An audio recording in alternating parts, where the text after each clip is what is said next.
Hari ini saya akan menyampaikan firman Tuhan tentang kefasikan. Ibrani 11 ayat yang ke-6. 3, 2, 1. Tetapi tanpa iman tidak mungkin orang berkenan kepada Allah. Sebab barang siapa berpaling kepada Allah, ia harus percaya bahwa Allah ada. Dan bahwa Allah memberi upah kepada orang yang sungguh-sungguh mencari Dia. Lihat ayat 8. Karena iman Abraham taat ketika ia dipanggil untuk berangkat ke negeri yang akan diterimanya menjadi milik pusakanya. Lalu ia berangkat dengan tidak mengetahui tempat yang ia tujui. Ayat 17. Karena iman maka Abraham tatkala ia dicobai mempersembahkan Ishak. Ia yang telah menerima janji itu rela mempersembahkan anaknya yang tunggal. Dikatakan firman Tuhan, tanpa iman tidak mungkin orang berkenan kepada Tuhan. Dan dikatakan bahwa buah dari iman adalah ketaatan. Ayat 8 tadi bilang, karena iman Abraham taat. Berangkat ke sebuah tempat yang tidak diketahui. Saya percaya bahwa taat itu tanda hormat. Amen. Kalau Anda menghormati seseorang, Anda pasti taat. Orang-orang kalau di TNI atau di dalam militer itu selalu jawab gini, siap Pak, siap Komandan. Kalau salah gak ada bilang, maksudnya gak gitu deh Pak, saya tuh gak ngomong gitu deh. Mereka jawabnya, siap salah. Saya punya salah satu staf, dia besar di asrama militer. Jadi kalau dia udah salah, dia bilang gini, siap salah. Gue demen banget. Soalnya gak tau gak kenapa. Kebanyakan orang kalau bikin salah selalu banyak alasan. Bela diri. Jadi yang harusnya dia cukup bilang gini, maaf Bu. Tapi karena dia bela diri udah salah, bohong lagi gitu kan. Bikin kita yang harusnya cepat mengampuni jadi marah. Jadi bukannya saya pemarah. Emang orang bikin salah gitu. Bela diri. Tanpa iman tidak mungkin orang berkenan kepada Tuhan. Dan buah dari iman adalah ketaatan. Dikatakan gini. Sebab barang siapa berpaling kepada Allah. Ia harus percaya bahwa Allah ada. Kenapa kita taat sama firman Tuhan?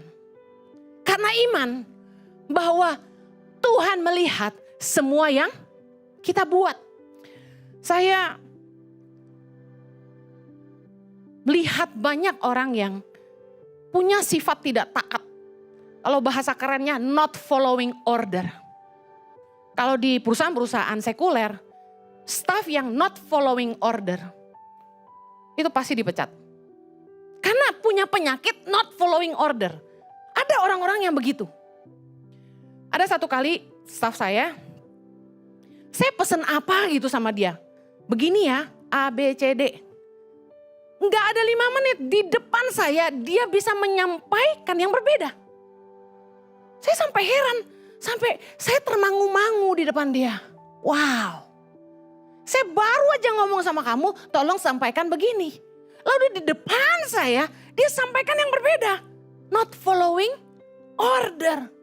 Di Yayasan Tangan Pengharapan dan di Impact Community Indonesia, tidak hanya di antara anak-anak asrama, tapi di antara staf, di antara pengerja, di antara leader, bahkan jemaat yang lalu ibadah jam 10 waktu saya khotbah, saya bilang begini, saya bikin aturan bahwa di Tangan Pengharapan dan di ICI tidak boleh berhutang sesama teman, sesama pengerja, bahkan sama jemaat, gak boleh ngutang. Kalau ada yang punya masalah keuangan harus datang sama kami gembalanya.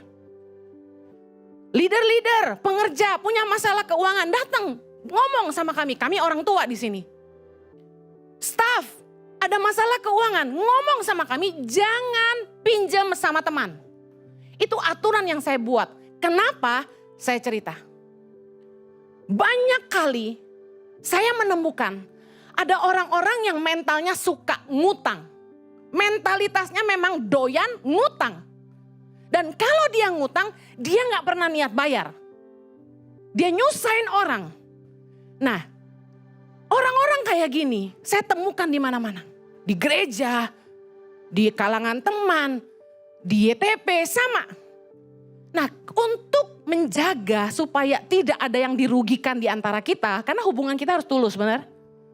Saya bilang udah deh jangan saling ngutang deh. Nanti kalau nggak bayar kalian ribut di sini.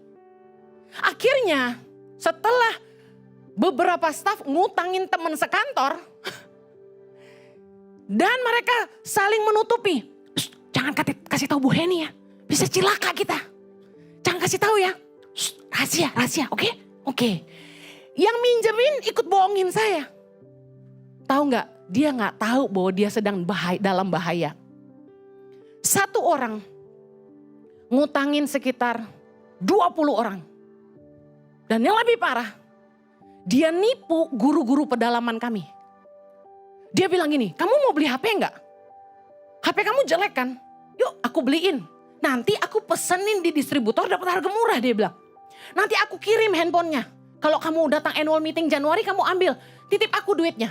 Tahu kan guru pedalaman, gajinya emang berapa? Aduh tuh nyicil tuh nabung tuh buat beli HP 1. Ditipu 4. Ini akibat not following order. Padahal saya udah ngomong gak boleh saling ngutangin. Berhutang dan memiutangi dilarang di YTP dan ICI. Kenapa? Untuk menjaga Anda. Karena gini udah berkali-kali. Nih ya kalau gue mau tumpahin isi hati. Berkali-kali dikasih tahu. Gak mau nurut. Akibatnya datang ke saya. Bu Heni, si itu pinjam duit saya gak bayar Bu. Saya butuh duit. Buat adik saya sekolah. Diutangin berapa? 4 juta. Kan saya udah ngomong gak boleh diutangin. Kenapa kamu miutangin? Habis kasihan Bu. Simple banget. Saya memang gak lihat apa yang kalian lakukan. Saya gak dengar yang kalian katakan. Tapi ketika kalian gak taat sama pemimpin yang kelihatan. Bagaimana kalian bisa taat sama Tuhan yang tidak kelihatan? As simple as that. You can see me, I'm here. Mola, monstock di sini. Saya sebagai pemimpin yang kelihatan aja bisa tidak ditaatin. Gimana kalian mau taat sama pemimpin yang tidak kelihatan? Kenapa kita hidup dalam kefasikan? Karena kita gak taat. Karena pikir Tuhan gak lihat. Tahukah Anda bahwa Tuhan lebih menyukai ketaatan kita daripada persembahan kita? 1-15 ayat 22. Baca sama-sama. Tetapi jawab Samuel, apakah Tuhan itu berkenan kepada korban bakaran dan korban sembelihan sama seperti kepada mendengar suara Tuhan? Sesungguhnya sama-sama mendengarkan lebih baik daripada korban sembelihan. Memperhatikan lebih baik daripada lemak domba-domba jantan. Manusia itu biasa dengan bribing. Ngerti bribing? Suap menyuap. Karena kita punya pedoman. Uang menyelesaikan segalanya. Orang berpikir dengan persembahan mereka. Mereka bisa menutupi kesalahan mereka. Mereka bisa suap Tuhan. Tuhan tidak berkenan kepada persembahan orang fasik. Amsal 21 ayat 27 bilang, korban orang fasik adalah kekejian. Lebih-lebih kalau dipersembahkan dengan maksud jahat. Kita hidup dalam dosa, gak apa-apa. Bisnis nipu orang. Ngerugiin orang, gak apa-apa. Yang penting nyuap Tuhan. Tuhan bilang korban orang fasik adalah kekejian. Saya percaya kalau orang tuh orang beriman, dia akan hidup dalam kebenaran. Amsal 21 ayat 3 bilang, melakukan kebenaran dan keadilan lebih dikenan Tuhan daripada korban. Bahasa kasar Tuhan gini, lu nurut aja deh, gue udah seneng. Lu gak usah kasih gue apa-apa, lu nurut aja ya. Sama kayak istri-istri bilang sama suaminya, Lu sayang gue aja deh, setia aja deh. Udah gak kasih gue kaya gak apa-apa. Makanya banyak perempuan nikah gak lihat harta. Yang penting dia lihat suaminya setia dan sayang sama dia. Buktinya saya kan. Gitu. Lawan dari ketaatan adalah kefasikan. Apa sih arti orang fasik? Saya ini belajar sungguh-sungguh loh cari tahu fasik ini. Jadi jangan bilang saya cetek lagi. Orang fasik yang pertama, orang-orang yang mengerti kebenaran tapi tidak melakukan. Tidak taat sama firman. Ngerti gak firman Tuhan? Ngerti. Hafal. Dengar khotbah berulang-ulang. Tapi tidak taat firman. Itu fasik. Yang kedua, orang fasik pengertiannya orang-orang yang tidak takut Tuhan. Kenapa? Mereka kelihatan beriman, tapi sesungguhnya mereka tidak mengakui Tuhan. Seperti tadi saya bilang. Seolah-olah mereka beribadah, tapi tetap hidup dalam dosa. Sedangkan orang yang beriman percaya Allah ada dan dia melihat segalanya. Harusnya kita jaga hidup kita. Dilihat atau tidak dilihat Tuhan gitu kan.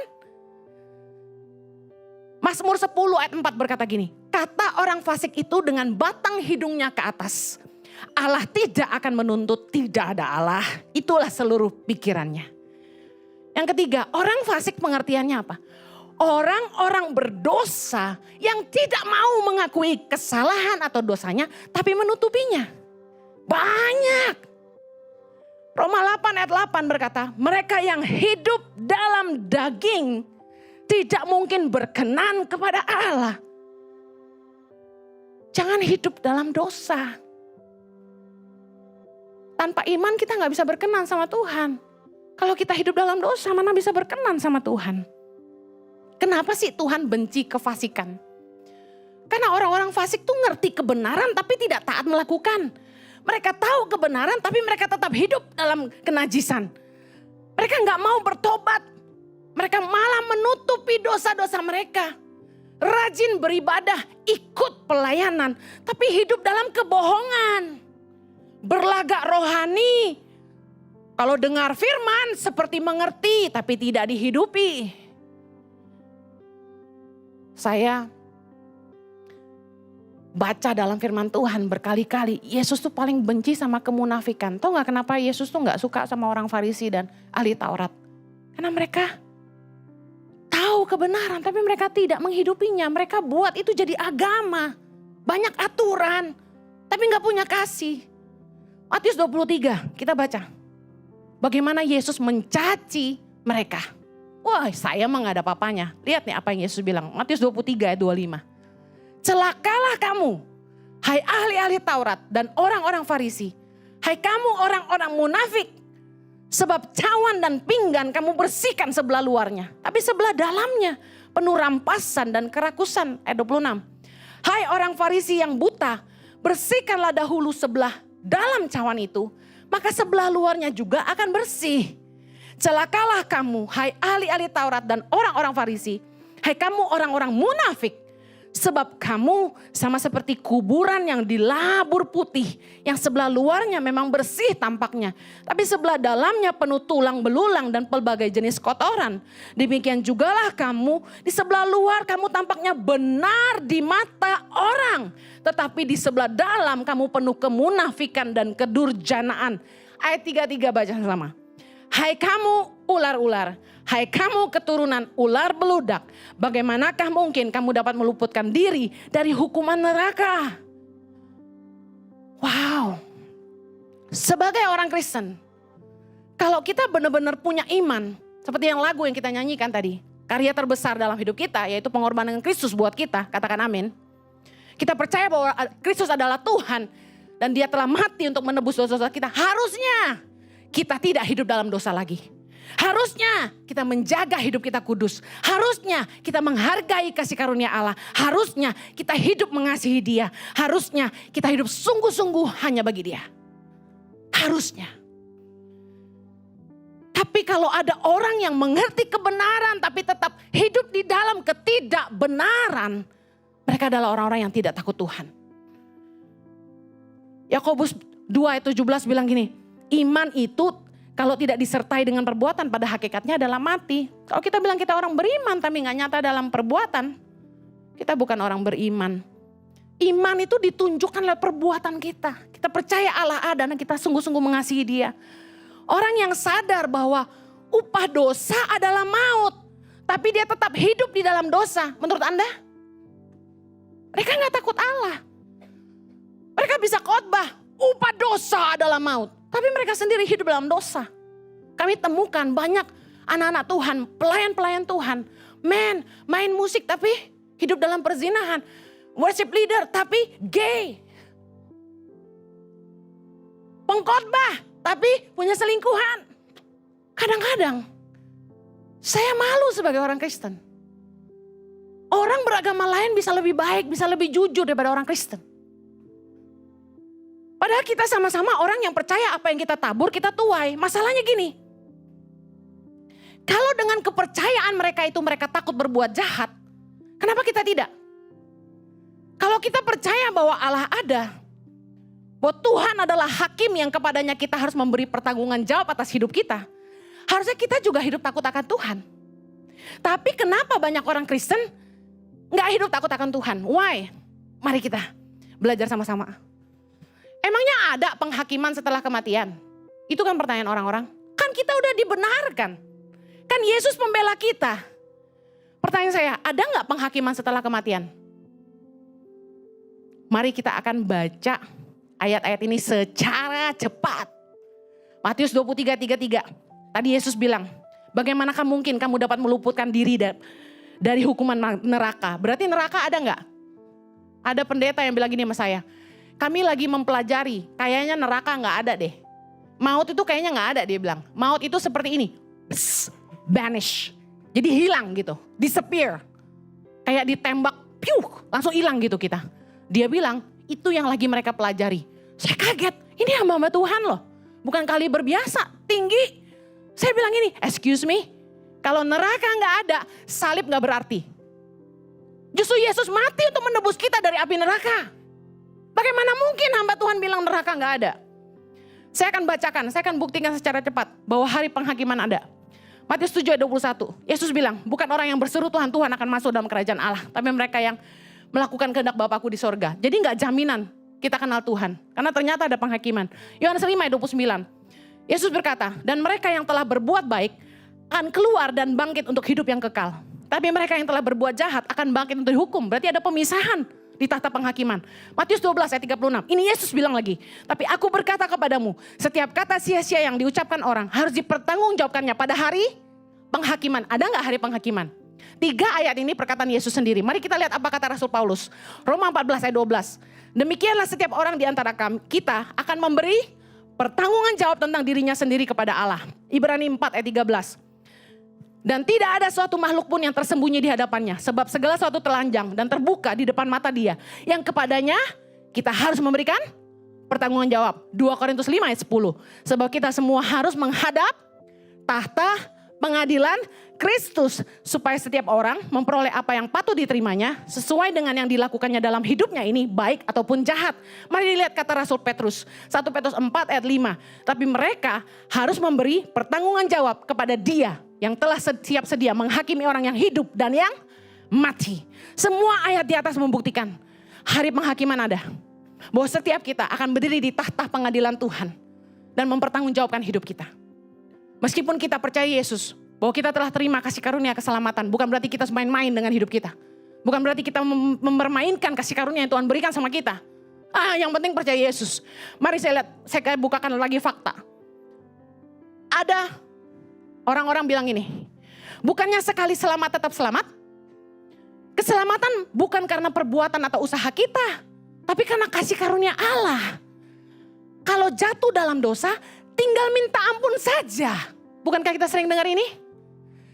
Alasan-alasan ini sering dipakai sama orang Kristen sebagai pembelaan diri ketika mereka hidup dalam dosa, ketika mereka tidak mau hidup dalam pertobatan, dan mereka terus jatuh bangun dalam dosa seenak mereka. Mereka paling pinter pakai ayat-ayat itu untuk bela diri mereka. Mari saya bukakan ayat-ayat kebenaran bahwa kita harus menghidupi keselamatan. Bahwa kita harus menghargai kasih karunia yang Yesus berikan.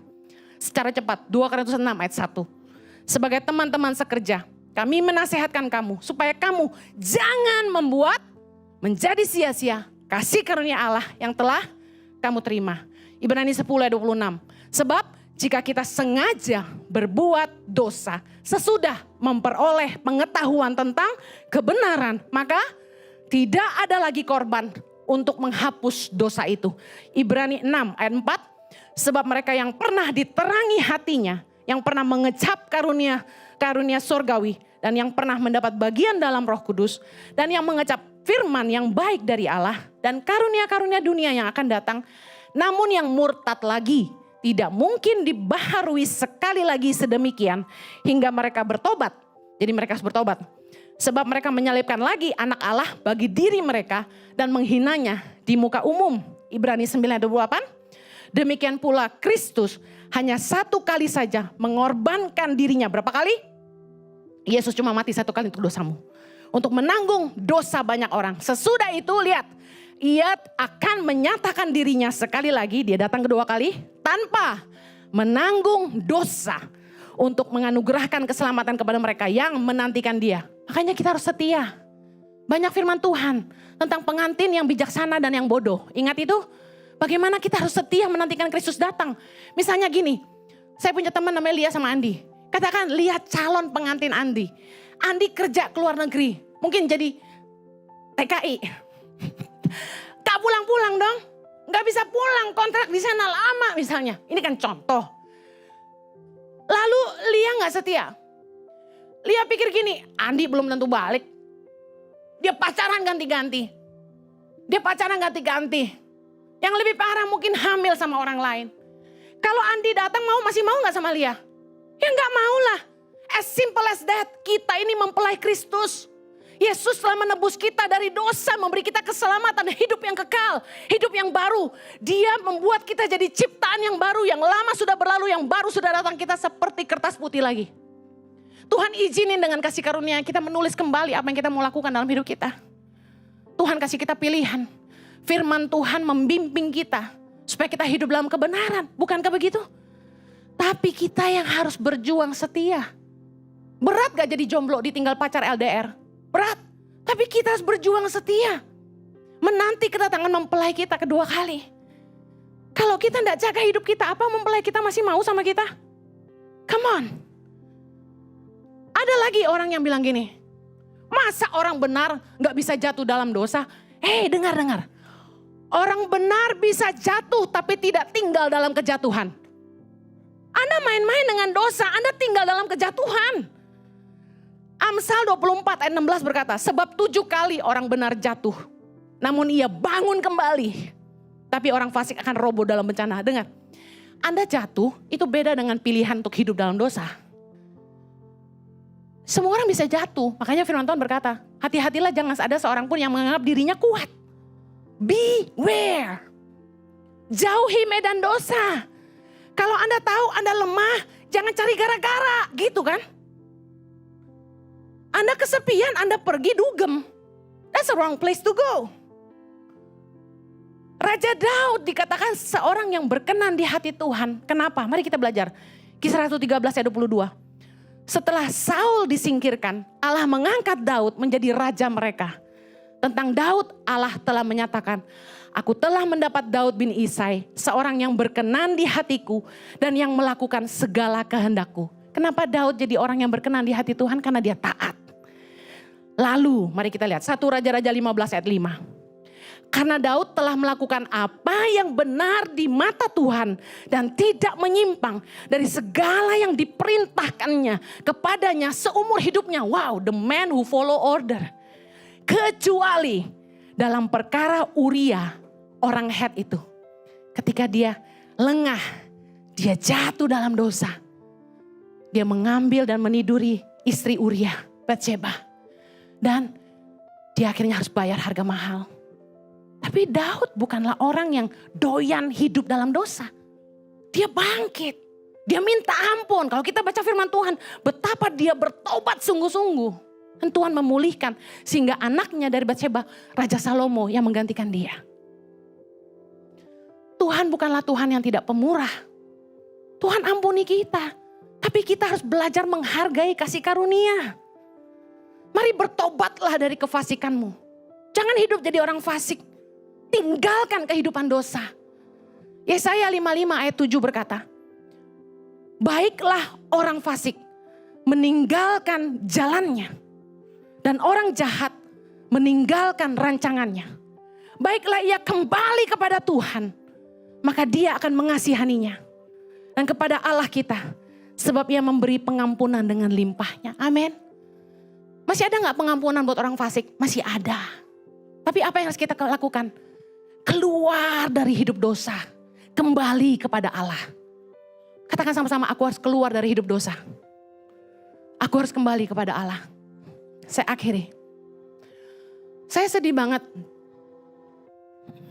dalam beberapa konseling dengan orang-orang Kristen, pengerja-pengerja. Saya mendapati bahwa banyak yang sudah kenal firman Tuhan, sudah tahu firman, rajin ke gereja, dengar saya khotbah, dia hafal khotbah saya, suka re-upload, suka share di story. Tapi hidupnya dalam dosa. Hutang sana sini, main perempuan. Ada lagi. Terikat sama pornografi. Saya bukan dokter yang bisa kasih tahu, masturbasi baik atau enggak, onani bagus atau enggak. Saya nggak lagi bahas itu, tapi banyak yang dengar khotbah saya bahkan jadi pelayan Tuhan. Sama istri hubungan nggak baik. Padahal saya kan sering ngomong kan tentang rumah tangga gitu loh. Istri nggak mau melayani suami. Suami nggak diurus, makan nggak diurus. Suami pulang kerja nggak disiapin makanan. Yang saya heran kok ada laki-laki begini. Istrinya nggak ngurusin dia, istrinya nggak respect sama dia. Kalau ngomong ketus. Padahal istrinya nih dengerin khotbah saya. Padahal saya banyak bicara soal seks sama perempuan loh. Nah laki-laki juga baca firman. Jangan jatuh dalam hawa nafsu yang gak wajar, persetubuhan yang tidak wajar dengan istri mereka, kata firman Tuhan. Kasih istrimu, hargai istrimu. Jangan sampai membuat istrimu merasa kayak budak gitu loh, diperhamba. Banyak suami-suami yang kasar sama istrinya, tapi minta dilayani malamnya. Gimana? Tapi istrimu itu butuh dikasihi. Gak bisa. Kamu kasar dari pagi, ngomong bentak-bentak, gak sayang sama dia. Istrimu merasa gak dicintai, lalu kamu gak nafkahi. Lalu kamu minta dilayani, come on. Sama, saya ngomong suami istri adil. Istri juga, jangan kasar sama suamimu. Suami saya gak boleh saya angkat nada tinggi satu kali pun. Saya ketus sekali aja, Jojo langsung marah. Makanya saya marahnya di khotbah. Karena kalau saya khotbah kan dia gak bisa bilang apa-apa. Tapi kalau di rumah dia ngomong, saya jawab, nanti kita pergi. Enggak, dia langsung, kenapa kamu? Gak bisa dia digituin. Tapi banyak istri-istri ditanya sama suaminya, udah makan belum? Pikir aja sendiri, loh kenapa jawabnya gitu? Tahu nggak? Kalau sampai suamimu nanya, kamu udah makan belum? Kamu harus berterima kasih. Karena suami saya nggak pernah nanya saya begitu. Saya yang nanya dia terus, udah makan belum sayang? Itu artinya perhatian. Anda harus bersyukur sama pasanganmu gitu loh. Saya tahu, problem terbesar dalam hidup kita adalah relationship. Nah selalu ujung-ujungnya tentang uang, tentang seks, respect. Tapi come on, kamu harus menang. Jangan hidup dalam kefasikan. Masa kamu melayani, tapi di rumah tangga kamu babak belur. Saya baru pernah dengar sekali perempuan begging-begging suaminya minta dilayani. Saya sih gak pernah minta. Karena suami saya selalu minta. Tapi kalau sampai istrimu begging untuk kamu layani dia, kamu kenapa? Anda harus bebas dari dosa. Anda harus menang. Jangan sampai kita hidup dalam kefasikan, rumah tangga gak beres, kita pelayanan, kelihatan hebat. Gitu kan? Di gereja kayaknya serius dengerin Bu Henny khotbah. Benar. Yes, benar itu. Tahu gak kenapa orang begitu? Menghakimi orang lain. Selama saya khotbah dia menghakimi orang lain. Tuh benar kayak gitu tuh. Makanya saya kesel kadang saya bilang gini. Kalau dengar khotbah jangan menghakimi orang lain. Koreksi diri sendiri. Firman Tuhan permata dua. Buat saya dan buat Anda. Mari. Berhenti dari kefasikan. Saya gak tahu. Apa yang Anda tutupi. Karena setiap kita punya sisi dark side. Area gelap yang kita gak mau orang lain tahu. Tapi Tuhan tahu. Bereskan itu. Bereskan di hadapan Tuhan.